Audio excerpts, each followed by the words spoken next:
কখনো এটা ভেবে দেখেছো তোমাকে সবচেয়ে বেশি অসম্মান আর অপমান কে করে? জেনে রাখো, আমাদেরকে তারাই সবচেয়ে বেশি অপমান বা অসম্মান করে যারা আমাদের আপন লোক হয়, যাদের আমরা আপন ভাবি। অন্যকে সম্মান করা ভালো, কিন্তু কাউকে অতিরিক্ত সম্মান করতে নেই। আসলে তারাই আমাদের অপমান করার সাহস পায় যাদেরকে আমরা অতিরিক্ত সম্মান করি, চোখ বন্ধ করে বিশ্বাস করি। তারাই আমাদের পরবর্তীকালে ক্ষতি করে। আর এটা আমরা প্রত্যেক ক্ষেত্রেই উদাহরণ পাই। যেমন মহাভারতে কে ক্ষতি করেছিল পঞ্চপাণ্ডবের? নিজের আপন লোক, তার ভাইয়েরা। রামের কে ক্ষতি করেছিল সবচেয়ে বেশি? রাবণ না, নিজের মা।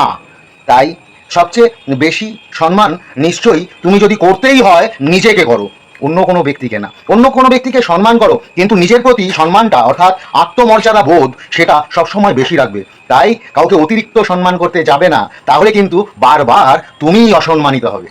রাধে রাধে।